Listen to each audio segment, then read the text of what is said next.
Drama is ensuing in parts of the Apex Legends esports scene, and it's because many organizations have seemingly left or are starting to leave after Esports World Cup has concluded. Now, we knew that this was kind of going to be the route, but it is unfortunate to kind of, I guess, call all of this and hope that maybe Apex will miraculously get better and they'll stay, but it doesn't seem to be the case. We're starting to see some of these organizations leave, and we have the first round of that, at least as of now. So first off, let's mention some of these organization updates that are staying in here, right? Goex is one that has been here for a while. Well, they are signing a team that is obviously experienced. They've been here for a while. Now, Goex will be signing the roster of Zayden, Haruka, and Co. So I think this roster is, they're obviously proven. They're going to the World Championship, but, Goex is one that has made many of changes as of late. And honestly, at this point, I think they're just playing the game. This is the game that many of these organizations are playing, where there's really no passion or blood behind specific players that represent that org, and that's who they are. It's really like it's a business. They're moving around. They're picking new players all the time. Whoever's relevant, whoever's making champs, they want their organization to be represented. So I'm glad that there's support. I'm not trying to knock that, because I do think that we'll have a worse scenario if we don't get the support of these organizations picking up the rosters. But it does suck that, you're not really getting that. You don't want to buy a jersey. You don't want to buy merch at all, because they're not going to be on that team for very long before the next organization comes and buys them out, or they go to a new org, whatever the case may be. Anyhow, just thought I'd mention that. That is one that has changed. Now, KCP is another one. So you had their manager come out just recently, and Deez came out to say effective immediately that Los Tripados are back. That's the tripods. They are back, and everybody's like, whoa, wait a second. What happened to KCP? Their manager said, just to be clear, the roster is still Deez, Jet, and Anmu. We just aren't KCP anymore. Someone had asked, did KCP drop out? And he says, as far as I know, yes, for now. I don't know their intentions moving forward, though, but this seems to be upsetting for many people in the community, including Gonzo, who said today's org is sponsored by Quick Trip. We do a quick trip to land, then drop the team. Well done, Quick Trip and Pioneers. So where's this coming from? So Gonzo had posted, I will never support any esports org or give money towards any of the crap they ever sell again. Trying to build a fan base when there is no commitment from an organization. All these orgs came into Apex to cash in on the World Cup, clout, and dump their rosters afterwards. Screw y'all. So this seems like, we kind of called this out, right? All these orgs suddenly came back. Whoa, is Apex saved? What's going on?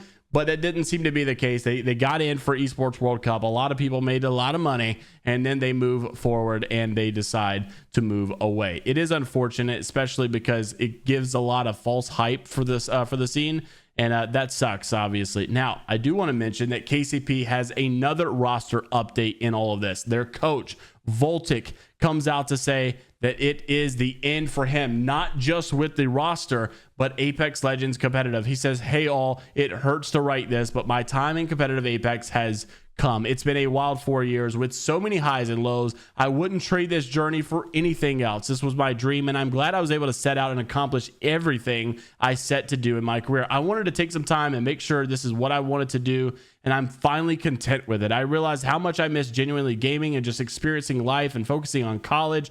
When you commit yourself to esports, you really give up a large part of your time into it. And I realized how unhealthy that was, especially for the little reward, and decided to make a change and focus all my attention to college and just enjoying life. I've always hated knowing this day would come, but it's the right thing to do. And I want to give a thank you to everyone I met on this journey, the fans, the friends, my idols, all the haters. Without you guys, I wouldn't have been able to accomplish my dream. And for that, I'll be forever grateful. Thank you guys for everything. This is a sucky situation because it seems like, it's good for him, obviously, and we're glad people are moving on. And I got to be honest with you, if I'm being transparent, I used to look at these posts and think, well, they think they're going to be happy, but they're going to miss all this. Now I think they actually are going to go be happy in life, because you had this come out from Girl recently saying, notice how Apex community is suffering, not just viewership wise, but mental health wise. People are like literally losing it if you're an Apex fan, because it's terrible. Apex Legends is a super competitive game where 3 out of 60 players win. It's been a very good game for many years. And let's just be honest, top 5 is supposed to be a win. Like, oh yeah, you're consistent, you're good, you're getting top, but that's no dopamine. We're not getting happy about 5th place.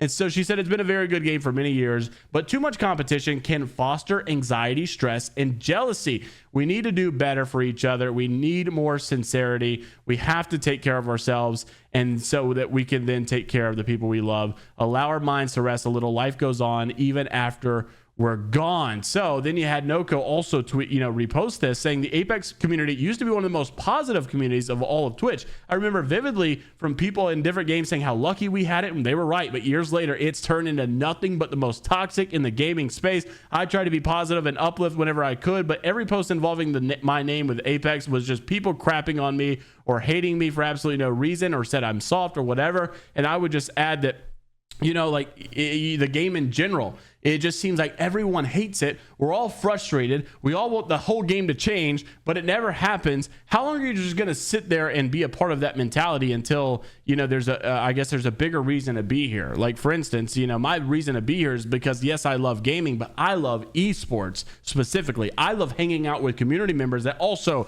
love esports. That's really why I still do it, because I love just watching tournaments. And so I can hate the game, but love the esport. That's why Hal came out the other day and said, why can't we have something ALGS or esports related every day? I want to play comp every day. I don't want ranked, and I'm not going to lie. I don't think ranked is ever going to get fixed to the level that we want it to be fixed. We want comp. That's what we like, comp. And so we want to watch more comp. We want to play more comp. We want to talk more about comp. And so that's why I'm here. It's for you guys, the community, the people that watch this, that want to know roster changes. That's the thrill that I get right now. And so when the game itself is in conversation, I think we all agree. Many are out there saying it. They're suffering. Players and viewers are suffering. It is a drain sometimes. And that's just that's just the way it be, honestly, that's just the way that it is. So just thought I'd just put that TED Talk in there. I don't know how, I didn't have it planned. It just kind of came up, and I think that a lot of people are talking about that as well.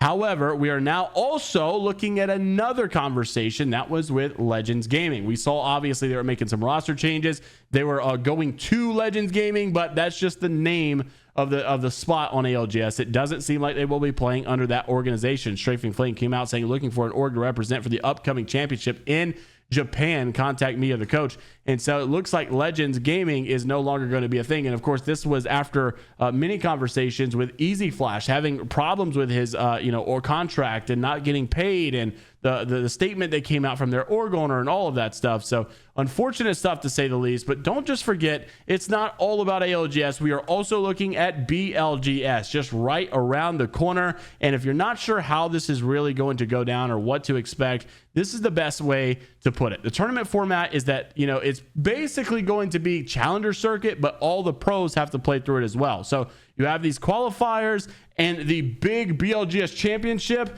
is going to be regional based. So you're not really going to see, APAC South come play North America or anything like that. You'll have your traditional regional games. There'll be a regional final. That regional final is the grand final, pretty much. And so it's like Challenger Circuit, but the pros got to go through it. So it's going to be a super fun time, because you're going to get to see many of these people make a name for themselves. You're going to see pros maybe struggle against Challenger Circuit players, and maybe you'll realize, wait a second, the ALGS is maybe a little gate kept, maybe. And so maybe some of these other guys that are making a name for themselves, maybe they need to be in the pro scene. Maybe a lot of these pros aren't pros anymore, and they need to go back, and they're not relevant anymore. Obviously, we'll see how things go. I think the pros will fare pretty well, but there may be one or two teams out there that have you in question as to whether or not they're actually good enough to stay around. Here is the prize pool broken down. The Americas, basically, it seems to be even across the board. First place is going to get 40 grand on all of these. Second place, 20 grand, 10 grand for third. Fourth place is 8 grand, 6 grand for fifth place. It goes down, it goes down, it goes down. But regardless, they're splitting it up amongst the 4 regions. Interested to see your thoughts down in the comment section below. And on a serious note, let me know what you're thinking about this whole situation. The Noko, the girl situation, everybody leaving, saying they want to focus on themselves or their mental health to get better. And I've seen a lot of people leave and say they're happier in life, they're doing better in life. Is that necessarily the case for you? Why are you here? What do you still play for or watch for? Because I'll be honest with you, I watch and talk a lot more about it than I actually play it, because my favorite part is the scene and watching tournaments of people that I know or that I interact with and the whole community vibe. So that's what I'm here for. Interested to see what keeps you around in this scene, what keeps you moving, and how could Apex improve for you. Like the video and subscribe to the channel if you want to stay up to date with more things inside the world of Apex Legends esports. And until the next time, we will see you all later, Gators.